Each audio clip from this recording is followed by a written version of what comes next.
கர்த்தருக்குள் அன்பானவர்களே, பூர்ண சுவிசேஷ சபையின் சார்பில் அன்பின் ஸ்தோத்திரங்களும் வாழ்த்துதல்களும் தெரிவிக்கிறேன். அல்லேலூயா. இப்போல்லாம் நம்ம சந்தோஷமாக இருக்கிறோமா? இந்த நாளிலே நாம் சந்தோஷமாக இருக்கிறோமா, துக்கமாக இருக்கிறோமா? நாம் சொல்ல முடியாது. எப்பொழுதுமே நிறைவான சந்தோஷம் நமக்கு இருக்காது. ஆனால் கர்த்தருக்குள் இருக்கிறவர்கள் சந்தோஷமாக இருக்க முடியும். நாம் எத்தனையோ காரியங்களுக்காக நம்ம ஜெபிக்கிறோம். ஆண்டவர் இதை தாங்க அப்படின்னு சொல்லிட்டு ஆண்டவர் சமத்தில் நம்ம ஜெபிக்கிறோம். சில காரியங்கள் நமக்கு கிடைக்காமல் போகலாம். ஆனால் ஆண்டவர் சொல்கிற காலம் கடந்தாலும் நமக்கு நாம் கேட்ட காரியத்தை கர்த்தர் நிச்சயமாய் அவர் கொடுக்குற அற்புதமுள்ள தெய்வம். வேதத்தில் நம்ம பார்க்கும்போது சகரியா என்ற ஒரு ஆசாரி நிற்கிறார். லூக்கா எழுதின சுவிசேஷத்தில் 1ஆம் அதிகாரத்தில் பார்க்கும்போது அந்த ஆசாரியனுக்கு நீண்ட ஒரு வயதான மனைவி, அவள் பேர் எலிசபெத். அவர் ஆரோனுடைய குமாரத்தி. இந்த சகரியா ஒரு ஆசாரிய ஊழியம் செய்கிறவன். தேவாலயத்தில் ஆசாரிய ஊழியம் செய்வேன். அவங்க தான் ஆசாரிய ஊழியம் செய்வது தூபம் காட்டுவதற்கு, பலிபீடத்திற்கு சென்று அந்த தூபம் காட்டுவதற்கு ஒவ்வொரு ஆசாருக்கும் ஒவ்வொரு நாள் சீட்டு விழும்.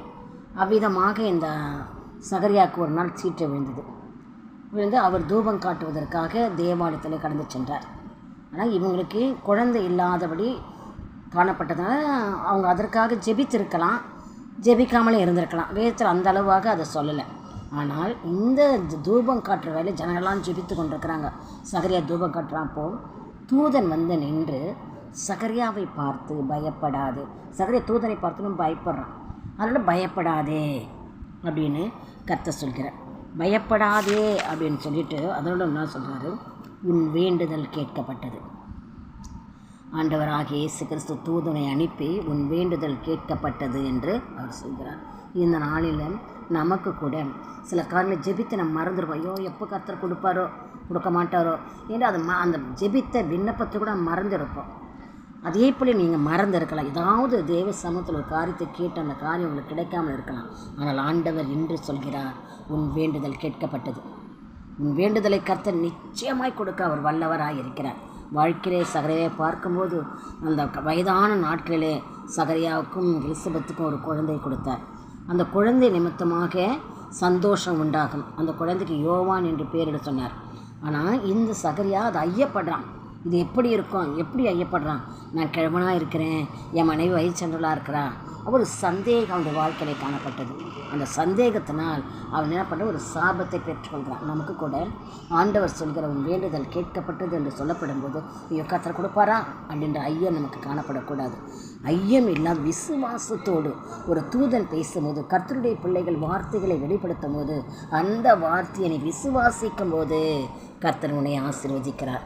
இந்த சகரியா அப்படி தான் ஐயப்பட்டான். ஆனால் இது அவர் சொல்கிறாரு, நான் இந்த நிறைவேறக்கூடிய காரியத்தை உனக்கு சொல்லும்போது நீ சந்தேகப்பட்டதனால் அந்த குழந்தை பிறந்து அந்த குழந்தை பிறந்து அதுக்கு காலம் கரும்புதான் நீ ஊமையாக இருப்பா என்றார். அதுக்கு அப்படி தான் காலம் சென்று பெயர் வைக்கும்போது, யோவான் என்று பெயர் வைக்கும்போது அவன் பேச ஆரம்பித்தான். நம்முடைய வாழ்க்கையில் ஆண்டவருடைய சமூகத்தில் சந்தேகப்படாது இருக்கும்போது அவர் நம்முடைய வேண்டுதலை கேட்கிற தேவனாக இருக்கிறார். அதே சங்கீதம் 5:2 என் வேண்டுதலின் சத்தத்தை கேட்டருளுவேன் என்று தாவீது சொல்கிறான். தாவீது எத்தனையோ காரியத்துக்கு ஜெபிக்கிறான். நம்முடைய வேண்டுதலை கர்த்தர் கேட்டார். நம்முடைய வேண்டுதல் கூட பலவிதமான வேண்டுதலாக இருக்கணும். உன் விசுவாசம் ஒழிந்து போகாதபடி வேண்டிக் கொள்கிறேன். லூக்கா 22:32 விசுவாசம், நம்முடைய வாழ்க்கையில் விசுவாசமே குறையக்கூடாது. இந்த சகரியா விசுவாசம் குறைந்தனா தான் அந்த ஒரு சாபத்தை பெற்றான்.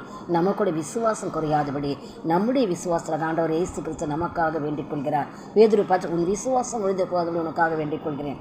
நாமும் கூட விசுவாசம் ஒழிந்து போகாதபடி நமக்காக வேண்டிக் கொள்ள, நமக்காக கர்த்தர் வேண்டார். நாமும் கூட ஆண்டோடைய ஆண்டவரே என் விசுவாசம் ஒழிந்து போகக்கூடாது, என் விசுவாசம்னா இருக்கணும் அப்படின்னு ஆண்டோடைய சமூகத்தில் அதிகமாக வேண்டுதல் செய்யும்போது ஜபத்தை தேவன் கேட்கிறார். இது அப்போஸ்தலர் 1:14 அவர் வேண்டுதலிலும் ஜபத்திலும் தரித்திருங்க. அவர் தான் சொல்ல, நீங்கள் வேண்டுதலிலும் ஜபத்திலும். அப்போ நம்ம எந்த காரியத்தை தெய்வ சமூகத்தை ஜபத்தோடு வேண்டும் போது அவர் அந்த காரியத்தை செய்ய வல்லவராக இருக்கிறார். இப்படியே நம்ம பார்க்கும்போது அநேக வசனம் உண்டு. கர்த்தனுடைய வேண்டுதல் கேட்கப்பட்டது. இந்நாளிலும் கூட உங்களுடைய வேண்டுதல் கர்த்தர் நிச்சயமாக உங்களுக்கு அருள் செய்வார். நாம் ஜெபிப்போமா? அன்பின் இயேசுவே நன்றி செலுத்துகிறேன். கேட்டது சத்தியம், உடைய வேண்டுதல் கேட்கப்பட்டது. அநேக பிள்ளைகள் எத்தனையோ காரியத்திற்காக ஜெபித்து கொண்டிருக்கும்போது இந்த வேண்டுதல் நிச்சயமாய் கேட்க வேண்டும். ஆண்டவரே ஸ்தோத்திரம். எங்கள் விசுவாசத்தை வர்த்திக்க செய்யும்படியாக உடைய சமூகத்தில் வேண்டுகிறோம். கேட்கிற ஒவ்வொருமாய் கர்த்தரை நீர் ஆசீர்வதிக்குங்க, காத்து கொள்ளுங்க, பலப்படுத்துங்க. இயேசுவின் நாமத்தில் பிதாவே.